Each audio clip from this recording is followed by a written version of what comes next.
একেবারেই অর্থ কর্মীরা আপনার অন্যের চরিত্র হরণ করার জন্য, গালিগালাজ করার জন্য, সাইবার বুলিং করার জন্য ঝাঁপিয়ে পড়তো। একটা রাজনৈতিক কর্মীর যদি এই ন্যূনতম সহনশীলতা না থাকে, তো সে দেশকে কি দেবে, জাতিকে কি দেবে, সমাজকে কি দেবে? তো রাজনৈতিক দল আশা করি এই জিনিসটা উপলব্ধি করবে। বিশেষ করে আপনারা লক্ষ্য করছেন, আমি খুব আশ্চর্যান্বিত হয়েছি। আমি যদিও কিছু কথা বলি বা কিছু কথা বলেছি, কিন্তু আমি খুব মানে কি বলবেন, এই কথাটা যে কিভাবে বলি, এটা অনেক ইকুয়েশনটা আমি নিজেও অনেক ক্ষেত্রে মিলিয়ে বলি না। মনে হচ্ছে যে হয়তো আল্লাহ বলতে বলেছে, বা মনে করেন কোনোভাবে নিজের আধ্যাত্মিক জায়গা থেকে বলা।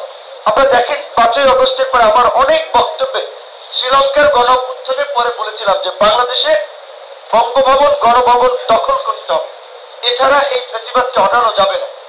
যে আমরাও এই বাংলাদেশে হাসিনার গণভবনের সুইমিং পুলে শ্রীলঙ্কাতে দেখেছেন যেভাবে জনতা দখল করে সাঁতার কেটেছিল, আমরা সাঁতার কাটতে চাই ফেসিবাদের পতন ঘটাতে। তাই হয়েছে। অনেকবার কিন্তু বলছে মুজিব কোর্ট, এই যে মুজিব কোর্ট এখন যে একটা শক্তি দেখানোর জায়গা, যে মুজিব কোর্ট আওয়ামী লীগের লোক, এই মুজিব কোর্ট গুলিস্তানে বিক্রির লোকও থাকবে না, কেনারও লোক থাকবে এখন। তাই হয়েছে।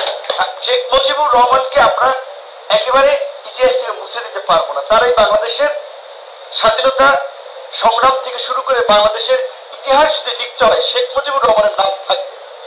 তার শাসক হিসেবে তার বিতর্কিত ভূমিকা আছে। তার শাসনামলে মানুষের উপরে নির্যাতন, নিপীড়ন, বাকশাল কায়েম হয়েছে, সেটার সমালোচনা আছে। প্রত্যেক মানুষেরই উত্থান পতন, ভালো মন্দ অনেকগুলো দিক আছে। কিন্তু আজকে দেখেন ভাগ্যের কি নির্মম পরিহাস, শেখ মুজিবুর রহমানও এই বিক্ষুব্ধ জনতার রোষানলের কারণে আর্মি অফিসারদের হাতে নিহত হয়েছিলেন। আমি জানি না সেই প্রেক্ষাপট সে সময় কি হয়েছিল, কিন্তু আমরা হাসিনার 16 বছর এই একদলীয় শাসন থেকে আমরা এইটুকু রিয়ালাইজ করতে পেরেছি যে ওই সময় আসলে কিভাবে তাহলে এই নির্মম নিষ্ঠুরতা চলেছিল। আজকে শেখ হাসিনার মতো এত একাধিকবারের প্রধানমন্ত্রী ছিলেন, শেষ পর্যন্ত তার জীবন রক্ষার্থে পালিয়ে যেতে হয়েছে। অথচ কত অহংকার উদ্ধত্ত, শেখ মুজিবের কন্যা পালায় না, কত কথা বলেছে, পালিয়ে গেছে। এবং দেখেন 1 বছর হয়েছে আওয়ামী লীগের নামে একটা মিছিল করার জন্য প্রকাশ্যে একটা লোক পাওয়া গেল না, একটা সংগঠন, একটা মিছিল সারা দেশে গত 1 বছরে দেখা গেল না। আমরা যখন আন্তর্জাতিক ভাবে বিভিন্ন সংস্থা, জাতিসংঘ থেকে শুরু করে বিভিন্ন দূতাবাস, এদের সাথে যখন মিটিং করি, এরা অনেকে বলে যে তোমাদের অন্তত একটা রেকনসিলিয়েশন প্রক্রিয়ার দিকে যেতে হবে, মানে পুনর্মিলন। অন্তত যে যারা বড় ধরনের ক্রিমিনাল অপরাধের সাথে অভিযুক্ত ছিল, এই গুম খুন, লুটপাট, অত্যাচার, নির্যাতন, তাদের বিচারের পরে আওয়ামী লীগের যারা সাধারণ কর্মী আছে, যারা মানুষের উপরে জুলুম নির্যাতন চালায় নাই, কিংবা যারা সহজ সরল ভাবে রাজনৈতিক একটা দলকে সমর্থন করে ওই বিবেচনায় দল করত, তাদের প্রশ্নে একটা সেটেলমেন্ট হওয়া দরকার যে তারা আওয়ামী লীগ নামে রাজনীতি করতে পারবে কি পারবে না, কিংবা আগামী নির্বাচনে তারা অংশগ্রহণ করতে পারবে কি পারবে না। আমরাও তাদেরকে বলেছি, দেখো গত 1 বছরে আওয়ামী লীগের নামে কোন জেলায়, উপজেলায়, ঢাকা শহরে একটা মিছিল পর্যন্ত হয়নি। কারণ মানুষের এই গণ প্রতিরোধে আজকে যারা আওয়ামী লীগ করেছে তারাও তওবা করে আওয়ামী লীগ ছেড়ে দিয়েছে, এবং কার্যত শেখ হাসিনা এবং তার সিনিয়র লিডাররা এই দেশ থেকে পালিয়ে যাওয়ার মধ্য দিয়ে আওয়ামী লীগকে কবর দিয়ে গেছে। এবং আমরা এটা মনে করি যে বাংলাদেশে আওয়ামী লীগ নামে ভবিষ্যতে আর কোন রাজনৈতিক দল থাকবে না, বা রাজনীতিতে থাকা উচিত না, এই কারণে যে এই রকমের চরম মানবতা বিরোধী অপরাধ, ঘৃণিত হত্যাযজ্ঞের পরে যদি আওয়ামী লীগ রাজনীতি করতে পারে, তাহলে তো আরেকজনও এটাতে এনকারেজ হবে। কারণ বাংলাদেশে আমরা দেখেছি গত 50 বছরে ক্ষমতা দখল এবং ক্ষমতা ধরে রাখার জন্য অনেকেই ক্ষমতায় গিয়ে পুরো রাষ্ট্রযন্ত্রকে নিয়ন্ত্রণ করার চেষ্টা করেছে। সেই কারণে কিন্তু আজকে আমরা আলোচনা করছি এই যে জাতীয় ঐক্যমত্য কমিশন, আজকে মিটিং আমি ঢাকায় থাকলে ওখানে থাকতাম, যে আমরা একটা মেজর পরিবর্তন চেয়েছি শাসনতান্ত্রিক ব্যবস্থায়। সেটি হচ্ছে আপনার পিআর কিংবা সংখ্যানুপাতিক পদ্ধতিতে নির্বাচন। এখানে আপনারা যেহেতু সিনিয়র সাংবাদিক সহ অনেকে আছেন, আপনাদেরকে একটু জাস্ট ক্লিয়ার করা, যাতে অন্যরা আপনাদের সাথে জানতে চাইলে আপনারা একটু তাদেরকে ক্লিয়ার করতে পারেন। আমরা যে আলোচনাটা করছি, ম্যাক্সিমাম রাজনৈতিক দল বলছে নির্বাচনটা পিআর পদ্ধতিতে হবে, আর শাসনতান্ত্রিক কাঠামোতে যেহেতু পরিবর্তন বা সংস্কার একটা জোরালো আলাপ আলোচনা চলছে এবং রাষ্ট্র কাঠামোর পরিবর্তন হবে, এটা তো গণ অভ্যুত্থানের পূর্বে আমাদের ঘোষণাই ছিল। সুতরাং ওই ঘোষণায় পরিবর্তনের দিকে আমাদেরকে যেতেই হবে। তো এখন আলোচনা হচ্ছে যে দ্বিকক্ষ বিশিষ্ট সংসদ হবে, লোয়ার হাউসে হচ্ছে 400 আসন থাকবে, 300 হচ্ছে পুরুষ মানুষ, 100 জন হচ্ছে নারীদের জন্য ফিক্স থাকবে। ওই আসনগুলোতে যদি নির্বাচন হয় তাহলে নারীরাই নির্বাচন করবে। নির্বাচনের পদ্ধতি নিয়ে আলোচনা হচ্ছে ঘূর্ণায়মান পদ্ধতি, মানে এক এক সময় এক একটা জায়গা থেকে প্রার্থী হবে। মানে যদি ধরেন একটা আসন 2টা উপজেলা নিয়ে হয় তাহলে একবার এই উপজেলা থেকে প্রার্থী হলে পরেরবার ওই উপজেলা থেকে প্রার্থী হবে, বাট শুধু নারীরাই করবে, নারীদের এগিয়ে আসার জন্য একটা আলোচনা হচ্ছে। অথবা ফিক্স করার কথা হচ্ছে যে 100 ফিক্স থাকবে, রাজনৈতিক দলগুলো প্রাপ্ত ভোটের অনুপাতে তাদের নারী প্রতিনিধি লোয়ার হাউসে দেবে। আর আপার হাউসে 100 আসন থাকবে, যেখানে আপনার ওই নিম্ন কক্ষে যারা রাজনৈতিক দলের পক্ষ থেকে সংসদ সদস্য হিসেবে নির্বাচন করবে, ওই দলীয় মার্কায় যে ভোট ক্যারি করবে ওই প্রাপ্ত ভোটের হার অনুযায়ী উচ্চ কক্ষে প্রতিনিধিত্ব নিশ্চিত হবে। তাহলে লোয়ার হাউস কিন্তু বর্তমান সিস্টেমেই থাকতেছে, মানে নির্বাচন করে এমপি হবে, তারাই মূলত উন্নয়নমূলক লোকাল কর্মকাণ্ডের সাথে সম্পৃক্ত হবে। আর আপার হাউস যেটা হচ্ছে এটা মূলত পররাষ্ট্র নীতি কিংবা বিদেশি রাষ্ট্রের সাথে একটা চুক্তি কিংবা ধরেন সংবিধান পরিবর্তন কিংবা একেবারে গুরুত্বপূর্ণ ইস্যুতে আপনার নীতি নির্ধারণী ফোরামের মতো কাজ করবে।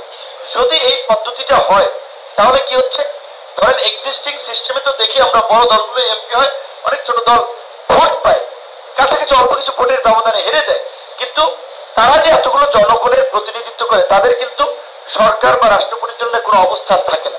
বাট যদি উচ্চ কক্ষে প্রতিনিধিত্ব থাকে তাহলে দেখা যায় একটা দল 10% ভোট পেলে তার 10 জন প্রতিনিধি আপার হাউসে থাকবে। তাহলে আপার হাউস লোয়ার হাউস একটা ব্যালেন্স থাকে। এবং এখন এইখানে অনেকে বলার চেষ্টা করছে এই পদ্ধতিতে নির্বাচন হলে কোন এলাকায় কে এমপি হবে লোকজন তো জানবে না তার নেতা কে হচ্ছে, কিংবা একটা সমস্যা বললে কার কাছে যাবে। লোয়ার হাউস তো থাকতেছে আপনার বিদ্যমান পদ্ধতিতে, তাহলে কে এমপি হচ্ছে সেটা তো সে আগেই জেনে যাচ্ছে যে আমার এই কনস্টিটিউয়েন্সি থেকে অমুকে নির্বাচন করতেছে। সুতরাং এইখানে এই সমস্যাটা নাই। এটা প্রপাগান্ডা বা অপপ্রচার অনেকে করছে বিভ্রান্তি ছড়াতে না বুঝে। দ্বিতীয়ত আরেকটা কথা হচ্ছে, অনেকে আপনি বলছেন এতে করে সরকার কয়েক মাস পর পর পরিবর্তন হবে, কিংবা ধরেন আমাদের প্রতিবেশী যে রাষ্ট্র 16 বছরে ফাঁসিবাদ কায়েম করেছে তারাও সরকার পরিবর্তনে কলকাঠি নাড়তে পারে। পাকিস্তানি ইমরান খানের ক্ষেত্রে যেটা হয়েছিল যে অনেকে এমপি কিনে পার্লামেন্ট থেকে তাকে ক্ষমতাচ্যুত করেছে, যেটাকে হর্স ট্রেডিং বলা হয় আর কি। তো এইখানে সেই সুযোগটা থাকতেছে না। কারণ হচ্ছে আপনার যদি আপনার সরকারের বিরুদ্ধে অনাস্থা বিল আনতে হয়, বা আমাদের বর্তমানে 70 নম্বর অনুচ্ছেদে বলা আছে যে রাজনৈতিক দল থেকে কোন দল থেকে নির্বাচিত এমপিরা সেই দলের বিরুদ্ধে অনাস্থা ভোট দিতে পারবে না। যদি ভোট দেয় তাহলে তার সংসদ সদস্য পদ বাতিল হয়ে যাবে। তাহলে প্রথমেই তো আপনার একটা বার দেয়া আছে যে আপনি দলের বাইরে এই অর্থ বিল এবং আস্থা বিলের ক্ষেত্রে দলের বিরুদ্ধে ভোট দিতে পারবেন না। সুতরাং তাহলে সংখ্যাগরিষ্ঠ দলের ওই ষড়যন্ত্র করে হটানোর কোনো আপনার সুযোগ নেই। সেকেন্ডলি আরেকটা কথা বলি, যেগুলো অনেকে বলতেছে যে অনেক এখানে ইন্ডিয়ান প্রমোটেড কিছু ছোট ছোট সংগঠন তারা সংসদে গিয়ে অস্থিরতা তৈরি করতে পারে, কিংবা পার্বত্য চট্টগ্রাম নিয়ে আমাদের দীর্ঘদিনের যে ষড়যন্ত্র, এগুলো আপনারা জানেন যে এই পার্বত্য চট্টগ্রামকে বিচ্ছিন্ন করার জন্য বিভিন্ন ধরনের সন্ত্রাসী গোষ্ঠীকে, বিচ্ছিন্নতাবাদী গোষ্ঠীকে অস্ত্র শস্ত্র ট্রেনিং দিয়ে কোন রাষ্ট্র কি করতেছে এগুলো তো আপনারা জানেন, একটা রাষ্ট্র সহযোগিতা করতেছে। তাহলে তারা এই আপনার সংসদে গিয়ে একটা সবসময় একটা বিশৃঙ্খলা করতে পারে, সবসময় ওয়াকআউট করবে, নানা ধরনের ঘটনা ঘটাবে। সেই ক্ষেত্রে উচ্চ কক্ষে রাজনৈতিক দলের প্রতিনিধিত্ব নিশ্চিত করার জন্য একটা ন্যূনতম ভোটের পার্সেন্টেজ কিংবা থ্রেশহোল্ডের কথা ভাবা হচ্ছে। অনেক বলছে 3%, কেউ বলছে 2%। তো ধরেন যদি 2% হয় কিংবা 3% হয়, তার মানে সারা দেশে কাস্টিং ভোটের আপনাকে মিনিমাম 3% ভোট পেতে হবে। তো ধরেন যদি ভোট কাস্ট হয় এই 12 কোটি 37 লাখের মধ্যে আপনার 10 কোটি, তাহলে 3%-এ ভোট আসে 30 লাখ ভোট আসে। তাহলে 30 লাখ ছোট ছোট কোন অর্গানাইজেশন পেতে পারে আপনারা কি চিন্তা করেন? সব অর্গানাইজেশনও কিন্তু, এমনকি নিবন্ধিত রাজনৈতিক দল, বাংলাদেশে নিবন্ধিত দল আছে আপনার প্রায় 50টার উপরে। এই 50টার উপরে থাকলেও 5 থেকে আমি মনে করি আপনার 3 থেকে 5টা কিংবা 5 থেকে 7টা, সর্বোচ্চ 5 থেকে 7টা দলের বাইরে কোন দল এই 3% থ্রেশহোল্ড দিলেও আপনারা যেতে পারবে না। সুতরাং এই যে ব্যাখ্যাগুলো দেওয়া হচ্ছে যে সংসদ অস্থিতিশীল করবে, সরকারের পতনে ভূমিকা রাখবে, বিদেশিদের এজেন্ডা বাস্তবায়ন করবে, পিয়ার পদ্ধতি নিয়ে এই বিভ্রান্তির আসলে সুযোগ নেই। এখন কথা হচ্ছে এখানে আমরা অনেকে একমত হচ্ছি, অনেকে দ্বিমত হচ্ছে, আলাপ আলোচনার মধ্যে দিয়ে একটা জায়গায় যাওয়ার চেষ্টা করছি। আশা করি একটা জায়গায় আমরা পৌঁছাতে পারবো। এবং বিশেষ করে আমি আমার বক্তব্যটা শেষ করব এইখানে যে এই গণ অভ্যুত্থানের পরবর্তী সময়ে আমরা বারবার কিন্তু বলে আসছিলাম, এখন আগে আপনারা সিনিয়র সাংবাদিকরা জানেন বিভিন্ন হাউসে গোয়েন্দা সংস্থা ফোন দিয়ে বলতো অমুকের খবর প্রচার করা যাবে না, এই খবর দেখানো যাবে না, এটা বলতো অমুকের টকশোতে যাওয়া যাবে না। ইন্টারেস্টিং বিষয় যে আসিফ নজরুল স্যার, আমি, নিউজের সম্পাদক নুরুল কবির ভাই, এরকম কিছু ব্যক্তি ছিল যাদেরকে আমাদের গোয়েন্দা সংস্থা হাউসগুলোতে লিস্ট ধরাই দিত, কিন্তু যে তাদেরকে টকশোতে দেখা যাবে। লাস্ট 2 ইয়ার্স এই পতনের আগে আমি খুব বেশি প্রোগ্রামে যেতাম না, একমাত্র তৃতীয় মাত্রার জিল্লুর ভাই সে সাহস নিয়ে করেছিল চ্যানেলাইজের তৃতীয় মাত্রা। দেখবেন যে ওই প্রোগ্রামটাতে আসিফ নজরুল স্যারও যাইতো, নিউজে নুরুল কবির ভাইও যেত, আমিও মাঝে মাঝে যেতাম, মানে উনি একটু সাহস করে চালাইতে পারত। তো এই যে এইরকম একটা পরিস্থিতির মধ্যে চ্যালেঞ্জ নিয়ে উনি চেষ্টা করেছিল কিছুটা ওনার মতো একটা ভূমিকা রাখার। আরো অনেক সাংবাদিক, ধরেন আমরা আমাদের এখানে এই জসিম ভাইরা, এই জলিয়াপুরা, এই যে যারা আছে সব ইয়ং ম্যান, তারা 2018 সালে কোটা সংস্কার আন্দোলন থেকে আমাদের সংগঠনের সাথে সম্পৃক্ত। দেখা যায় তারা একটা প্রোগ্রাম দিত, আওয়ামী লীগের লোকেরা লাঠিসোঁটা নিয়ে অবস্থান নিত, তাদেরকে জানাইতো ভাই এইখানে কিন্তু আপনারা এসে না আসলে কিন্তু আপনাদের হামলা টামলা হতে পারে, কিংবা এখানে অনেক লোক আপনারা আসলে বা এখানে আসলে আপনারা অল্প লোক নিয়ে আসবেন না। এরকম কিছু সাংবাদিকরা পজিটিভ ভাবে তাদেরকে হেল্প করতো।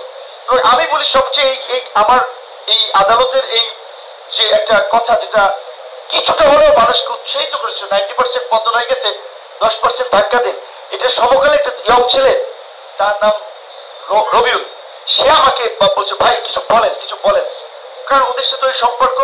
তো এইভাবে সাংবাদিকরা কিন্তু ওই পরিস্থিতির মধ্যেও তাদের জায়গা থেকে কিছু সাংবাদিক সাহস নিয়ে কিন্তু একটা ভূমিকা রেখেছে।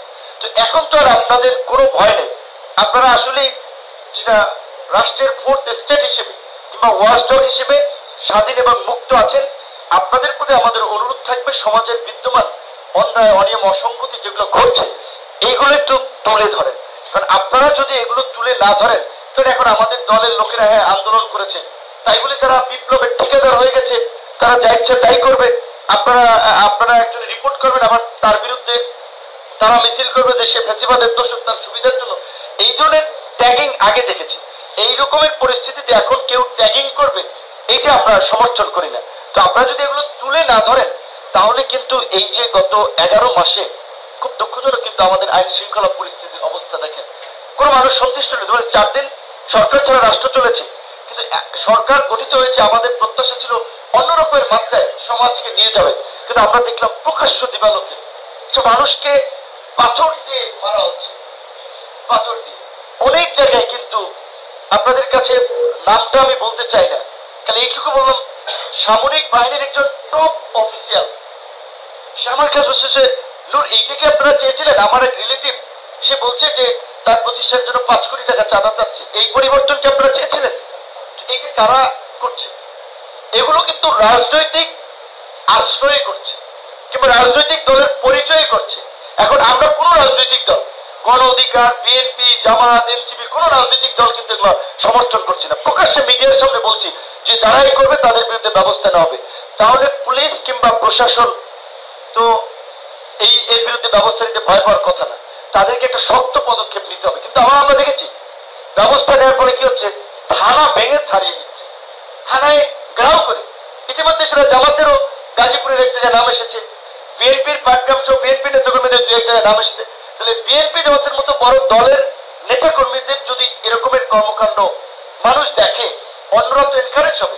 তাই আমি মনে করি যে বর্তমানে যে আপনার এই চাঁদাবাজি কিংবা বিশেষ করে বিভিন্ন জায়গায় মাফিয়াদের যে একটা উৎপাত এবং আধিপত্য আমরা দেখতে পাচ্ছি, এইটার জন্য যৌথ বাহিনী নামানো দরকার। এবং আমাদের ব্যক্তিগত অভিমত হচ্ছে আগামী নির্বাচন পর্যন্ত নিয়মিত যৌথ বাহিনীর অভিযান পরিচালনা করে, আজকে চট্টগ্রামের ইপিজেড বলেন, গাজীপুরের গার্মেন্টস ইন্ডাস্ট্রিয়াল এলাকা বলেন, নারায়ণগঞ্জের এলাকা বলেন, সমস্ত বিশেষ করে এই শিল্প এলাকাগুলো কেন্দ্রিক কিন্তু এই চাঁদাবাজি, মাস্তানি, গুন্ডামি এবং আধিপত্য বিস্তার পাচ্ছে। যৌথ বাহিনী নামলে তো সমস্যা নেই, যৌথ বাহিনী তো আমাকে মারবে না, আমাদের ছাত্রকে মারবে না, যারা নিরীহ নিরাপরাধ সাংবাদিককে তো আপনার ধরবে না। সুস্পষ্ট তথ্য প্রমাণের ভিত্তিতে যৌথ বাহিনী যদি অভিযান পরিচালনা করে, আমার ধারণা এই পরিস্থিতিতে একটা উন্নতি হতে পারে। এর পাশাপাশি আমরা আরেকটা কথা বলছিলাম যে এখন তো স্থানীয় পর্যায়ে জনপ্রতিনিধি নাই, সিটি কর্পোরেশনের মেয়র নাই, কাউন্সিলর নাই, উপজেলার চেয়ারম্যান নাই, তাহলে এই উপজেলা চেয়ারম্যানের যে কাজটা, এই কাজটা কে করত? ইউনো করতেছে। ইউনোকে অমুক দল যে আপনার প্রভাব দেখাচ্ছে যে আমরা গণ অভ্যুত্থানের লোক, আপনি এই কাজ করতেছেন, আমরা জানি না, আমাদের খবর নাই, এইভাবে অনেকে কিন্তু গিয়ে সেখানে একটা প্রভাব দেখানোর চেষ্টা করছে, যার ফলে ইউনো কখনো একটা দল চাপ দিলে ওইদিকে যায়, আরেকটা দল চাপ দিলে এইদিকে আসে। তাহলে সেখানে যদি একটা নির্বাচিত প্রতিনিধি থাকতো, তাহলে ইউনো বুঝতো যে না, আমার নির্বাচিত জনপ্রতিনিধি সে, তার মাধ্যমে এই কাজগুলো করতে হবে। যেই কারণে আমরা বলছিলাম যে জাতীয় নির্বাচন কখন হয় এটা তো আমরা এখনো বুঝতেছি না, কারণ এই সংস্কারের প্রশ্নে একটা ঐক্যমত্যে অগ্রগতি না হলে তো জাতীয় নির্বাচনের বিষয়ে সুনির্দিষ্ট কিছু বলা যাচ্ছে না। তারপর জাতীয় নির্বাচনের জন্য যে প্রস্তুতি, সেই প্রস্তুতি সম্পন্ন করার জন্য একটা সময় দরকার।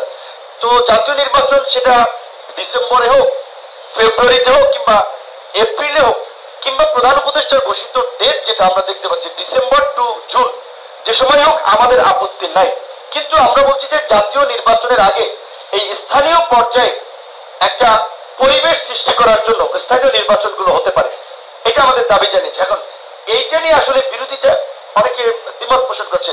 আমি মনে করি এখানে দ্বিমত পোষণের কোনো জায়গা নাই, কারণ অনেকে বলছে যে স্থানীয় নির্বাচন আর একটা বিশাল কর্মযজ্ঞ, এইটা হলে খুনো খুনে হানাহানি মারামারি পারবে, স্থানীয় নির্বাচনটা তো নির্বাচনের পরে হলেও হবে। সুতরাং এই অন্তর্বর্তী সরকার যাদেরকে আমরা এই আপনার জাতীয় নির্বাচন সরকার পরিবর্তনের মতো একটা জাতীয় প্রেক্ষাপটের দায়িত্ব দিচ্ছি, তাদের উপরে যদি স্থানীয় নির্বাচনে আস্থা না রাখতে পারি, সেটা বোধহয় আমার দুঃখজনক। যাই হোক, আপনাদের আলাপ আলোচনার মধ্যে দিয়ে আমি চলমান পরিস্থিতিতে অনেকে দু একটি প্রশ্ন লিখে দিয়েছেন, আশা করি উত্তর পেয়েছেন এবং আপনার